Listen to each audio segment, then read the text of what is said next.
बड़ों को प्रणाम, छोटों को स्नेह और आशीष। मैं हूँ राजेश त्रिपाठी। स्वागत है आपका मेरे चैनल धर्म दर्पण में। आपसे आग्रह कि मेरे वीडियो लाइक और शेयर कर लिया करें और मेरे चैनल धर्म दर्पण को अब तक सब्सक्राइब नहीं किया हो तो कृपया सब्सक्राइब कर लें। सब्सक्राइब करने के साथ ही उसमें बेल आइकन जो है उसको दबा देंगे अगर, तो क्या होगा कि मेरे वीडियो जो ही अपलोड होंगे आपको उसकी सूचना तुरंत मिल जाया करेगी। हम आपको धर्म दर्पण के अंतर्गत तरह तरह के देव स्थानों और विविध प्रकार के धार्मिक प्रसंगों के बारे में बताते हैं। आज हम आपको वृंदावन के एक ऐसे मंदिर के बारे में बताने जा रहे हैं जो महान संगीतज्ञ और तानसेन के गुरु स्वामी हरिदास जी महाराज से जुड़ा हुआ है। उनसे इस मंदिर की जो स्थापना वगैरह और जो मूर्ति विग्रह वगैरह जो प्राप्त हुए उनसे स्वामी हरिदास जी का नाम जुड़ा हुआ है। इसका शीर्षक है वृंदावन के बांके बिहारी मंदिर के रहस्य। बहुत रहस्य हैं, कई तरह की प्रथाएं हैं इस मंदिर की।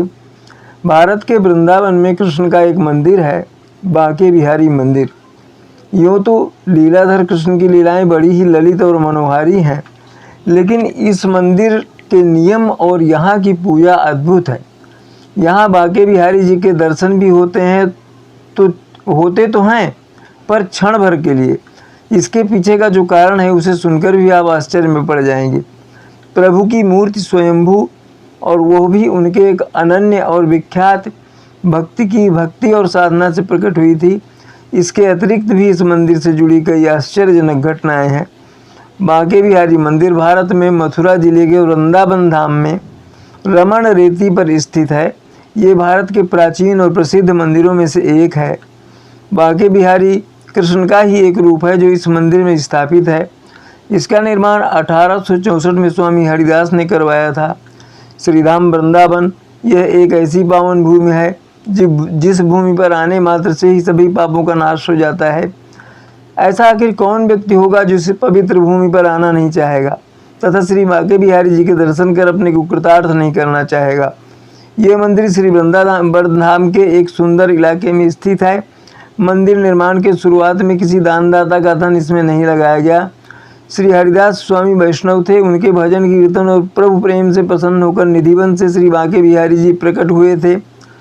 स्वामी हरिदास जी का जन्म संवत 1536 में भाद्रपद मास के शुक्ल पक्ष में अष्टमी के दिन वृंदावन के निकट राजपुर नामक गांव में हुआ था। इनके आराध्य देव श्री बांके बिहारी जी ही थे।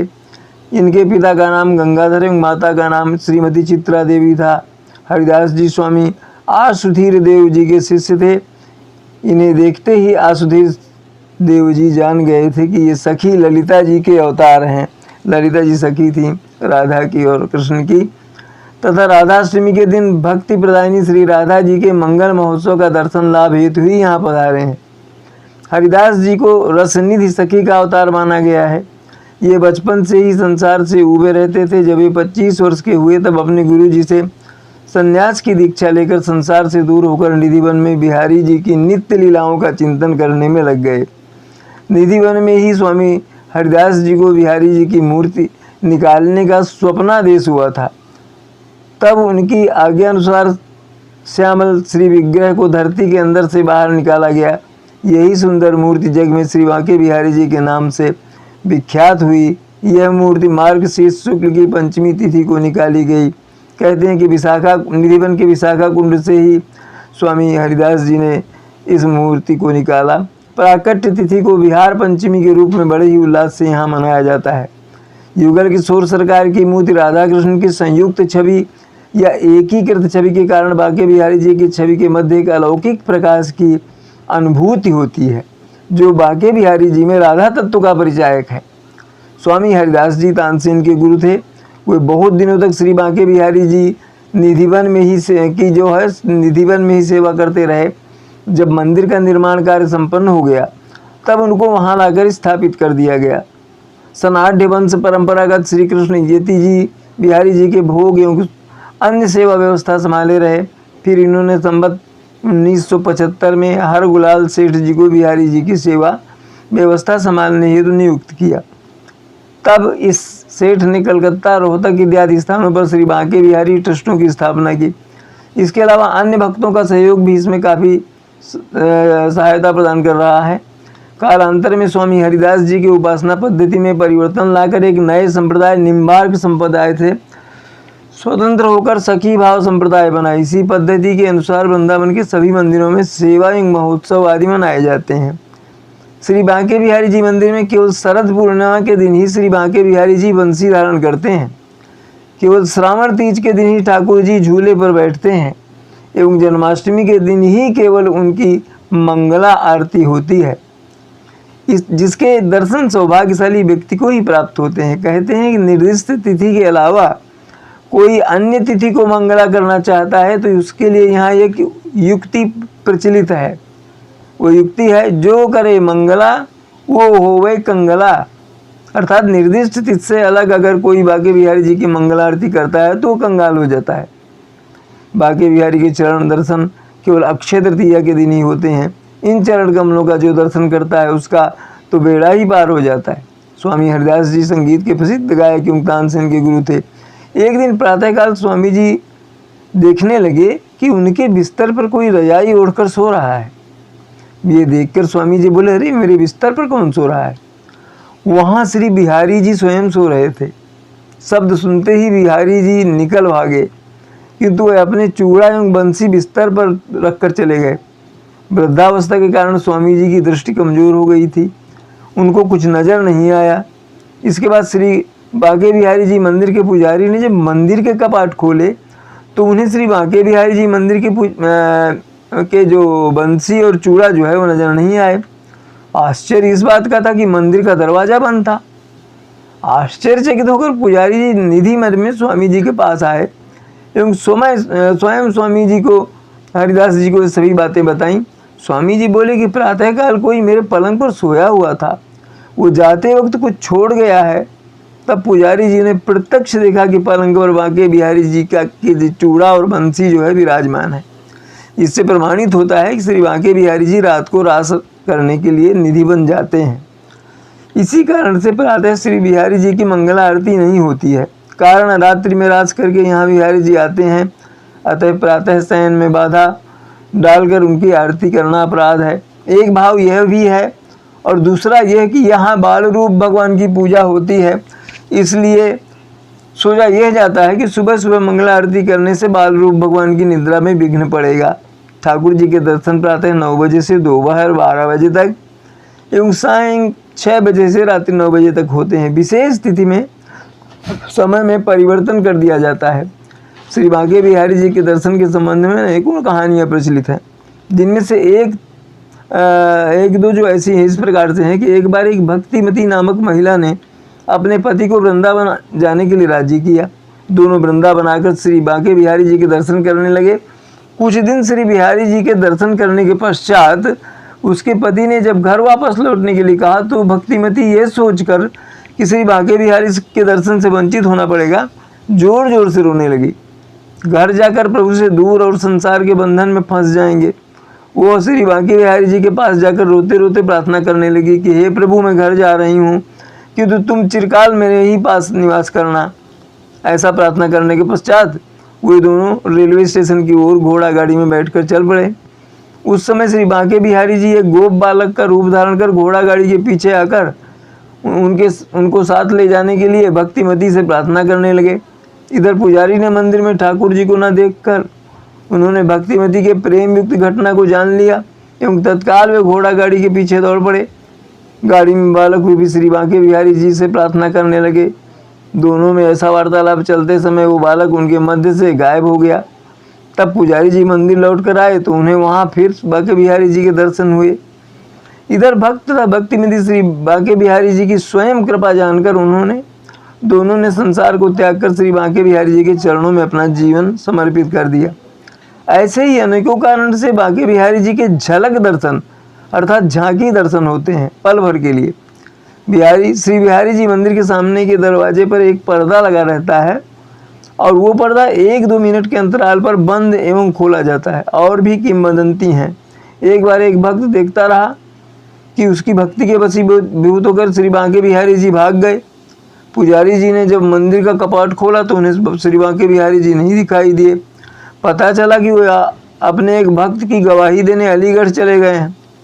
तभी से ऐसा नियम बना दिया गया कि झलक दर्शन में ठाकुर जी का पर्दा खुलता एवं बंद होता रहेगा। ऐसी बहुत सारी कहानियाँ प्रचलित हैं। स्वामी हरिदास जी के द्वारा निधिवन स्थित विशाखा कुंड से श्री बांके बिहारी जी प्रकट हुए थे। इस मंदिर में कृष्ण के साथ ही श्री राधिका विग्रह की स्थापना नहीं हुई। पहले ये निधिवन में ही विराजमान थे, बाद में वर्तमान मंदिर में पधारे। इसलिए बिहारी जी के झांकी दर्शन की व्यवस्था की गई ताकि कोई उनसे नज़र न लड़ा सके। लोगों की आस्था इतनी है कि एक बार एक नेत्रहीन व्यक्ति बांके बिहारी के दर्शन करने आ गया।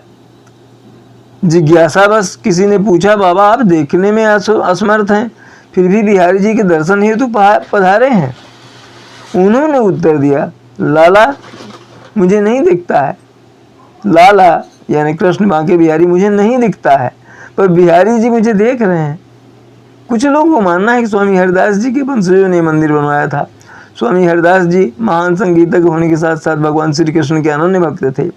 उन्हीं की भक्ति के चलते कृष्ण ने बांके बिहारी के रूप में उन्हें दर्शन दिए और उनका वही विग्रह बांके बिहारी मंदिर में स्थापित है। 2016 में अपनी मथुरा वृंदावन की यात्रा के दौरान आपका यह यूट्यूबर भी बांके बिहारी मंदिर में ये झलक दर्शन का दृश्य देख चुका है। अगर आप वृंदावन शहर के मध्य की ओर से आ रहे हैं तो मुख्य सड़क में वाहन छोड़कर बाईं ओर की पतली गली में काफ़ी दूर जाकर आपके दाएं हाथ की ओर पड़ता है मंदिर। गली में पेड़े, लस्सी और अन्य दुकानें हैं। मंदिर में भीड़ इतनी होती है कि तिल धरने की जगह नहीं। हमें अंदर जाने के लिए एक स्थानीय व्यक्ति की मदद लेनी पड़ी थी। दर्शन ठीक से हो जाए इसलिए हमने दूसरी बार भी पर्दा खुलने की प्रतीक्षा की। भाग्यशाली थे कि दोनों बार प्रभु के दर्शन ठीक से हो गए। बांके बिहारी और भक्तों के बीच पर्देदारी के बारे में एक प्रसंग अक्सर लोगों के मुँह से सुना जाता है। बांके बिहारी की दृष्टि इतनी मनोहर है कि जो उनको एक पलक देखता है मुग्ध हो जाता है। कहते हैं कि राजस्थान की एक राजकुमारी उनकी भक्ति में ऐसी डूबी कि वो अपने परिवार के साथ राजस्थान लौटने की तैयारी नहीं हो रही थी। बड़ी मुश्किल से उसे वापस लौटने को राजी किया गया। जन्माष्टमी में बांके बिहारी जी को पाक का भोग लगता है, खोए का, नारिकेल का पाक। प्रभु को दिन में स्नान कराया जाता है और रात्रि में उनका अभिषेक 12 बजे किया जाता है। अगर आप लड्डू गोपाल अपने घर लाना चाहते हैं तो जन्माष्टमी से उत्तम कोई और दिन अच्छा नहीं है। श्री बिहारी जी मंदिर के सामने के दरवाजे पर एक पर्दा लगा रहता है। वो पर्दा 1-2 मिनट के अंतराल पर बंद एवं खोला जाता है। इस विषय में यह किंवदंती है कि एक बार एक भक्त देखता रहा कि उसकी भक्ति के वशीभूत होकर श्री बांके बिहारी जी भाग गए। पुजारी जी ने जब मंदिर का कपाट खोला तो उन्हें श्री बांके बिहारी जी नहीं दिखाई दिए। इसीलिए झलक दर्शन कराए जाते हैं। तभी से ऐसा नियम बना दिया गया कि झलक दर्शन में ठाकुर जी का पर्दा खुलता बंद होता रहेगा, जिससे कि लोगों को उनमें एक टकटकी लगा करके देखने का। टकटकी लगाएंगे तो कृष्ण जो है मुग्ध हो जाते हैं उनसे, अपने भक्तों से, उनके साथ चल पड़ते हैं। ऐसी बहुत सारी कहानियाँ प्रचलित हैं। स्वामी हरिदास द्वारा निधिवन स्थित विशाखा कुंड से भगवान को प्रकट किया गया था।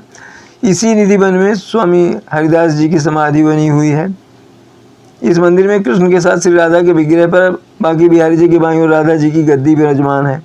वैशाख मास की अक्षय तृतीया के दिन श्री बांके बिहारी के श्री चरणों का दर्शन होता है। पहले निधिवन में ही विराजमान थे, बाद में वर्तमान मंदिर में पधारे।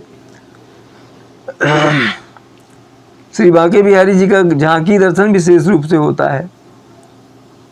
ये जो मंदिर है इसीलिए काफ़ी प्रसिद्ध है बांके बिहारी जी के लिए। और बांके बिहारी जी को जो भी एकटक देखता है वो इन पर रीझ जाता है।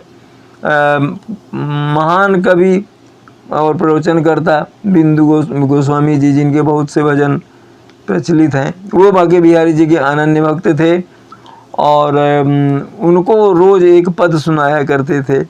सुनते हैं एक बार वो बहुत बीमार पड़ गए, कई दिन 10-15 दिन मंदिर नहीं आ पा रहे, और एक बार अचानक उनको अकुलाहट हुई कि नहीं चलना है बांके बिहारी के दर्शन के लिए। तो आए और वहाँ मंदिर के जो विग्रह का जो बाहरी जो दरवाज़ा है वहाँ पकड़ के खड़े रहे और रोने लगे कि मतलब उनको रोज़ रचना सुनाते थे लिख के भजन, नहीं आज सुना पा रहे।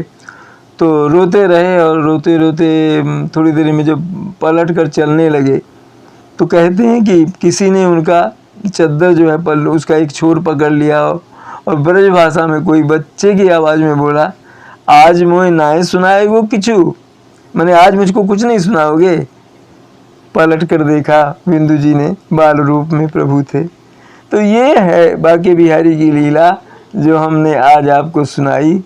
संभवतः है आप इस बारे में ना जानते रहे हों, जानते भी रहे होंगे तो शायद आपकी जानकारी में कुछ वृद्धि ही हुई होगी, इसलिए आज हमने ये कथा कही। कल जन्माष्टमी भी है इसलिए उपलक्ष्य भी अच्छा है।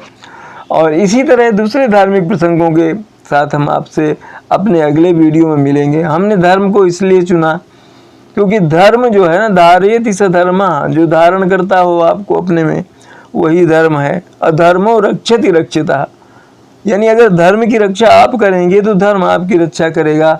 और जिस तरह से धर्म का ह्रास हो रहा है इन दिनों, जरूरी है कि इसका प्रचार प्रसार किया जाए। तो बस यही छोटा सा प्रयास हम कर रहे हैं, इसमें आप भी मदद करें ये वीडियो लाइक और शेयर करके, और इस चैनल को सब्सक्राइब करके बस देखते रहिए और अपनी विचार जो है, मंतव्य जो है प्रकट करते रहिए। आप ये भी बता सकते हैं कि हमको इस बारे में वीडियो देखना है, किसी भी धार्मिक विषय पर हम प्रयास करेंगे कि कहीं से भी किसी भी ग्रंथ से, संस्कृत हिंदी से खोज कर आपके लिए वो वीडियो अवश्य बनाएंगे।